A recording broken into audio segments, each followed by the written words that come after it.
Hello everyone, कैसे हैं आप लोग? उम्मीद करते हैं बहुत बढ़िया होंगे। और आज का क्लास में हम जानने वाले हैं, ठीक है, साइंस का ऑब्जेक्टिव। ठीक है, साइंस का ऑब्जेक्टिव जानने वाले हैं। और साइंस में जो है कि आपका फिजिक्स, ठीक है, और केमिस्ट्री, बायोलॉजी, ठीक है, ये तीनों का ऑब्जेक्टिव जो है कि आपको मिलेंगे, ठीक है, जो कि बहुत ही एमसीक्यू है, ठीक है, बहुत ही एमसीक्यू ऑब्जेक्टिव है। और इसमें से जो है कि यानी कम से कम एक चैप्टर में जो है कि फिजिक्स का यानी फिजिक्स में चैप्टर एक में, ठीक है, चैप्टर एक में कम से कम 170 ऑब्जेक्टिव है, जो कि बहुत ही एमसीक्यू है, ठीक है।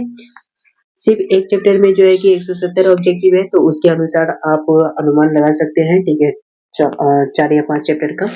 तो चलिए बिना देरी किए हुए जो है कि चैप्टर को स्टार्ट करते हैं। और इसमें से और सभी को बताना चाहेंगे कि यदि आप चैनल पे आए हैं, पूरा क्लास कर लीजिए, ठीक है। यदि क्लास करने में अच्छे लगेंगे तो आप जो है कि चैनल को सब्सक्राइब भी कर सकते हैं।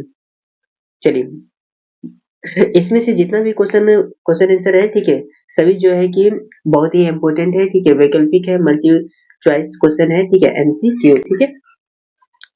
पहला चैप्टर है, ठीक है। पहला चैप्टर में दिया गया है प्रकाश परावर्तन तथा अपवर्तन, ठीक है, प्रकाश परावर्तन तथा अपवर्तन। इसमें जो है कि परावर्तन और अपवर्तन दोनों से जो है कि रिलेटेड क्वेश्चन आंसर है, ठीक है। पहला क्वेश्चन में है किस दर्पण से हमेशा वस्तु से छोटा प्रतिबिंब प्राप्त होता है, ठीक है, किस दर्पण से हमेशा वस्तु से छोटा प्रतिबिंब प्राप्त होता है, ठीक है, याद रखिएगा उत्तल, ठीक है, उत्तल दर्पण से जो है कि हमेशा छोटा प्रतिबिंब प्राप्त होता है, ठीक है। चलिए सेकंड नंबर का क्वेश्चन की तरफ बढ़ते हैं। सेकंड नंबर क्वेश्चन में दिया है जब प्रकाश की किरण हवा से कांच में प्रवेश करती है, ठीक है, हवा से कांच में प्रवेश करती है तो वो मुड़ जाती है, ठीक है, वो किस और मुड़ जाता है उसके बारे में पूछ रहा है, ठीक है। याद रखिएगा वो अविलंब की और जो है कि मुड़ जाते हैं, ठीक है। जब प्रकाश की किरण हवा से कांच में प्रवेश करती है तो अविलंब की तरफ मुड़ जाते हैं, ठीक है, करेक्ट आंसर हो जाएगा बी, ठीक है, अविलंब के निकट। चलिए थर्ड क्वेश्चन की तरफ बढ़ते हैं। अगला क्वेश्चन है, अगला क्वेश्चन में दिया है फोटोग्राफी कैमरा का अभिदृश्यक होता है, ठीक है, फोटोग्राफी कैमरा का अभिदृश्यक होता है, ठीक है, इसके बारे में पूछ रहा है। तो आपको पता है कि फोटोग्राफी जो कैमरा होता है उसकी उसमें जो है कि उत्तल लेंस लगा हुआ रहता है। कौन सा लेंस लगा रहता है? उत्तल लेंस, जिसके कारण जो है कि फोटो बहुत ही क्लियर आता है, ठीक है। चलिए अगला क्वेश्चन की तरफ बढ़ते हैं। अगला क्वेश्चन में दिया है साइड मिरर के रूप में प्रयुक्त होता है, ठीक है, साइड मिरर के रूप में क्या प्रयुक्त होता है, ठीक है, कौन सा दर्पण है या लेंस है, ठीक है, वो प्रयुक्त होता है उसके बारे में पूछ रहा है, ठीक है। जब साइड मिरर की बात करें, ठीक है, तो आप जो है कि उसमें उत्तल दर्पण लगा दीजिएगा, ठीक है, साइड मिरर में जो है कि उत्तल दर्पण लगा हुआ रहता है, ठीक है। कोई भी गाड़ी रहता है उसका साइड का मिरर में उत्तल दर्पण लगा हुआ रहता है, जिसके कारण जो है कि पीछे का वस्तु साफ दिखाई पड़ता है। अगला क्वेश्चन में दिया है क्वेश्चन नंबर 5, प्रकाश का वर्ण विक्षेपण किस प्रकीर्णन से संभव होता है, ठीक है, प्रकाश का परिकीर्णन जो है, ठीक है, प्रकाश का सॉरी वर्ण विक्षेपण किस उपकरण से संभव होता है, ठीक है, उसके बारे में पूछ रहा है, ठीक है। ये सभी जो है, ठीक है, प्रकाश का वर्ण विक्षेपण ये जो संभव होता है प्रिज्म के माध्यम से, ठीक है, इसका करेक्ट आंसर हो जाएगा प्रिज्म, ठीक है। चलिए अगला क्वेश्चन है किसी उत्तल लेंस का फोकसांतर यदि 50 सेंटीमीटर है तो उसकी क्षमता होगी, ठीक है, उसकी क्षमता क्या होगा, ठीक है। यदि किसी उत्तल लेंस का फोकसांतर 50 सेंटीमीटर दिया है तो उसमें से याद रखिएगा कि एक डायोप्टर बराबर जो है कि कम से कम 25 सेंटीमीटर के लगभग होता है, तो यहाँ 50 सेंटीमीटर दिया है, कम से कम जो है कि 2d प्लस हो जाएगा, ठीक है, प्लस 2d, ठीक है, प्लस 2d डी से जो है कि डाई ऑप्टर होता है, ठीक है, जो कि लेंस का, ठीक है, ऐसा ही मात्रक होता है, ठीक है, डी से डाई ऑप्टर। चलिए अगला आगे बढ़ते हैं। अगला क्वेश्चन में दिया है क्वेश्चन नंबर 7, किसी दर्पण से, ठीक है, किसी अगला क्वेश्चन में दिया है किसी किसी दर्पण से वस्तु को कहीं भी रखने से वस्तु के बराबर आकार का सीधा प्रतिबिंब बनता है तो दर्पण होगा, ठीक है। कहीं भी वस्तु को यदि रखा जाए वस्तु का यदि प्रतिबिंब सीधा बनता है, ठीक है, प्रतिबिंब जो है कि बराबर साइज का बनता है, तो याद रखिएगा कि वो समतल दर्पण ही होगा, ठीक है। यदि समान साइज का प्रतिबिंब बनाता है तो समतल दर्पण ही होगा। इसका करेक्ट आंसर हो जाएगा सी, ऑप्शन नंबर सी, समतल, ठीक है। चलिए अगला क्वेश्चन की तरफ बढ़ते हैं। अगला क्वेश्चन में कह रहा है, अगर किसी अवतल दर्पण की फोकस दूरी f और वक्रता त्रिज्या r हो, तो इसमें से जो है कि संबंध पूछ रहा है कि f बराबर क्या होगा। तो याद रखिएगा कि f बराबर जो है कि r/2 होता है, ठीक है। f बराबर क्या होता है, r/2। करेक्ट आंसर हो जाएगा ऑप्शन नंबर ए, ठीक है। f equal r/2।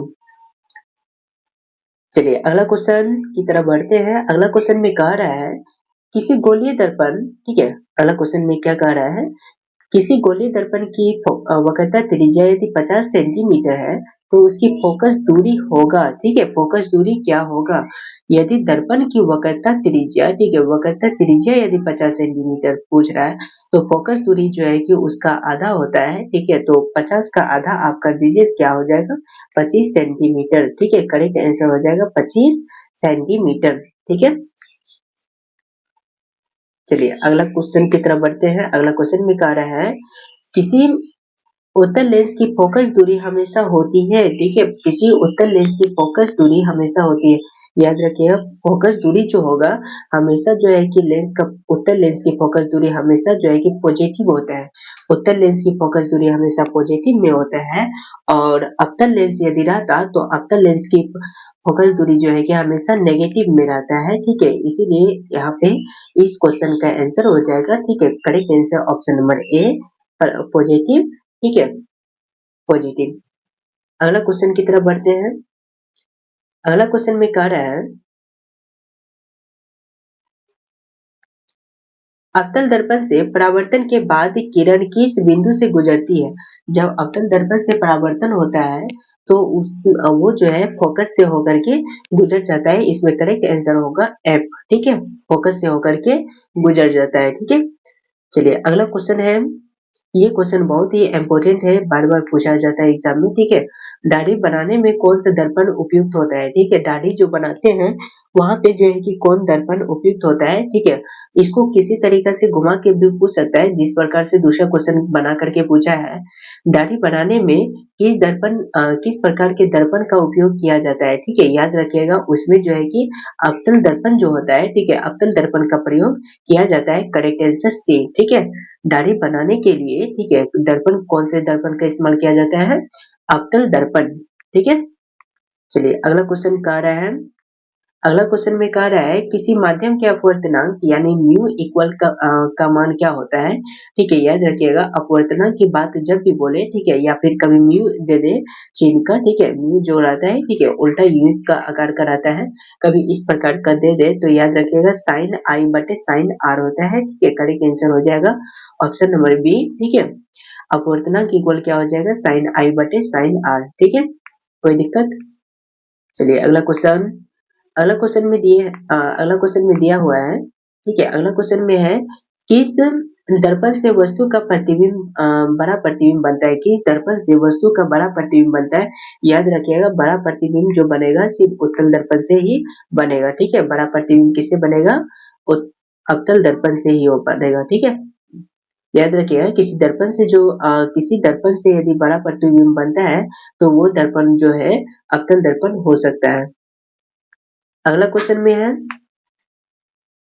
अगला क्वेश्चन में आपका दिया गया है, ठीक है, डी, ठीक है। डी का मतलब आपको बताया कि डी का मतलब क्या होता है, डाईऑप्टर, ठीक है।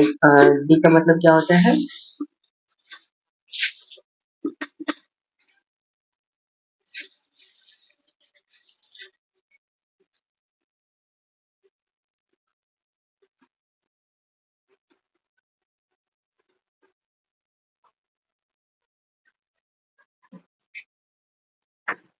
चलिए यहाँ पे आपको जो है, ठीक है, क्वेश्चन में दिया है 2D, ठीक है। 2D, डी का मतलब जो है कि डाईऑप्टर होता है। अब कह रहा है कि 2D क्षमता वाले लेंस का फोकसांतर होता है, ठीक है। 2D क्षमता वाले लेंस का फोकसांतर कितना होगा, याद रखिएगा, ठीक है। इसमें जो है कि करेक्ट आंसर होगा, फोकसांतर पूछ रहा है, ठीक है।